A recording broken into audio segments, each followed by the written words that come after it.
ಅಧ್ಯಕ್ಷರೇ, ಇವರು ಮುಖ್ಯಮಂತ್ರಿಗಳು ಅವಾಗ ಹೇಳಿದ್ದೇನೆಂದ್ರೆ ಕೃಷ್ಣಾ ಮೇಲ್ದಂಡೆ ಯೋಜನೆಗೆ 10,000 ಕೋಟಿ ರೂಪಾಯಿ ಅಂತ ಹೇಳಿದ್ದಾರೆ. ಈಗ ಸಮಗ್ರ ಎಲ್ಲ ನೀರಾವರಿ ಕೂಡ 56,000 ಕೋಟಿ ಹೇಳ್ತಾರೆ. ಆಯ್ತು, ಮತ್ತೆ ಕ್ಲಾರಿಫಿಕೇಶನ್ ಕೇಳಿ. ಕೃಷ್ಣೆ ಮೇಲೆ ಆಣೆ ಅಂತ ಹೇಳಿ ಮಾಡಿ ಕೇಳಿ ನೀವು. ಕ್ಲಾರಿಫಿಕೇಶನ್ ಕೇಳಿ. ಕೊಡ್ತೀನಿ, ಅದನ್ನ ಅಂಕಿ ಸಂಖ್ಯೆ ಕೊಡ್ಲಿ. ಓಕೆ.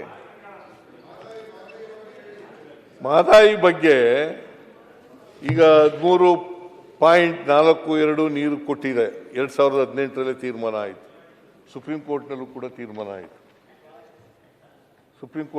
ತೀರ್ಮಾನ ಆಯಿತು. ಆದರೂ ಇವತ್ತಿನವರಿಗೆ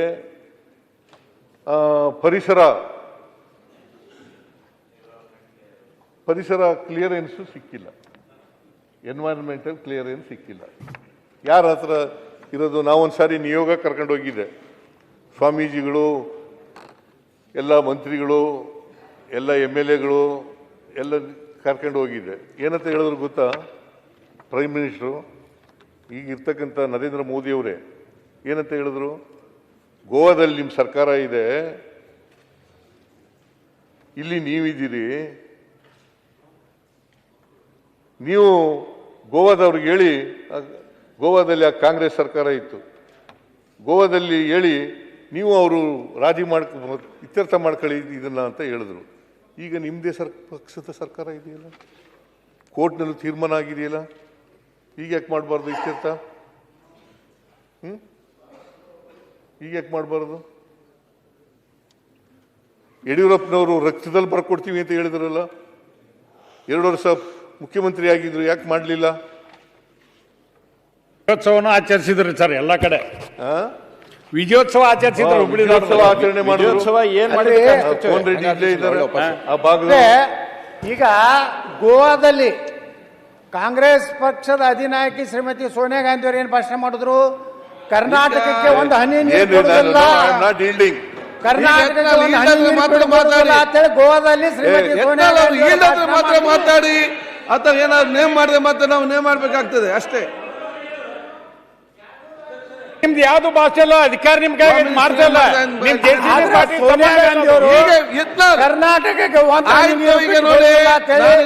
ಕಾಂಗ್ರೆಸ್ ಎತ್ತರವನ್ನು ಹೇಳ್ತಾ ಇದ್ದೇನೆ.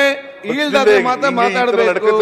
ಪ್ರತಿಯೊಂದು ಶಬ್ದ ಮಾತಾಡಿದ್ರೆ ನಾಳೆ ಸರ್ಕಾರದ ಲಾಮಿ ಎದ್ದು ನಿಂತು ನೇಮ್ ಮಾಡಿದ್ರೆ ಮತ್ತೆ ನಾನು ಆಕ್ಷನ್ ತಗೊಳ್ಬೇಕಾಗ್ತದೆ ಅಷ್ಟೇ ನಾನು ಹೇಳ್ತೇನೆ ಸ್ಪಷ್ಟವಾಗಿ. ಅಧ್ಯಕ್ಷರೇ,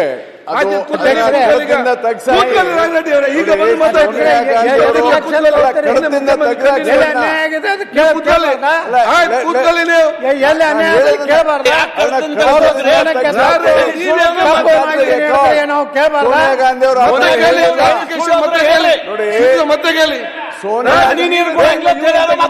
ಸೋನಿಯಾ ಗಾಂಧಿ ಅವರು ಆ ತರ ಹೇಳಿಲ್ಲ.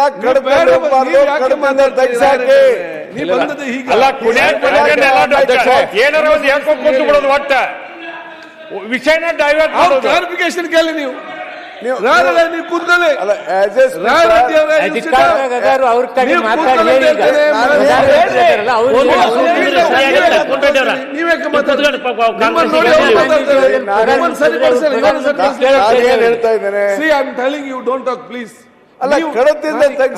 ಪಕ್ಷದ ನೀವು ಸರಿಯಾಗದಿದ್ರೆ ವಿರೋಧ ಸರಿ ಮಾಡ್ಲಿಕ್ಕೆ ಸಾಧ್ಯವಿಲ್ಲ. ನೀವು ಆಗಾಗ ಎದ್ದು ಮಾತಾಡ್ತೀರಿ, ಎದ್ದು ಮಾತಾಡ್ತಾರೆ. ಇಲ್ದಾಗ್ಲಿಲ್ಲ, ನೀವು ಯಾಕೆ ಮಾತಾಡ್ಬೇಕು? ಸೋನಿಯಾ ಗಾಂಧಿ ಅವರು ನೀರು ಬಿಡಬಾರ್ದು ಅಂತ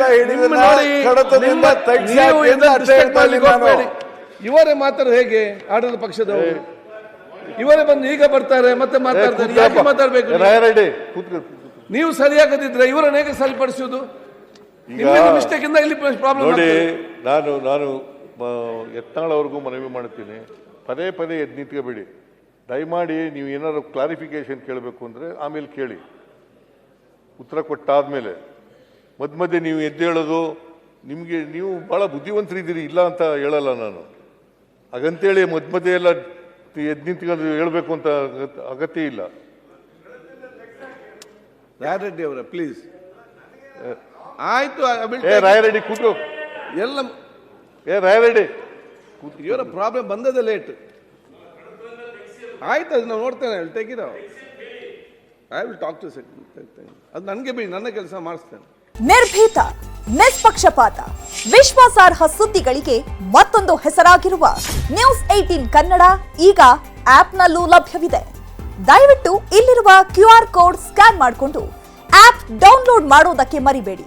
ನಿಮ್ಮ ಬೆಂಬಲ ಹೀಗೆ ಸದಾ ನಮ್ಮೊಂದಿಗಿರಲಿ. ಧನ್ಯವಾದ.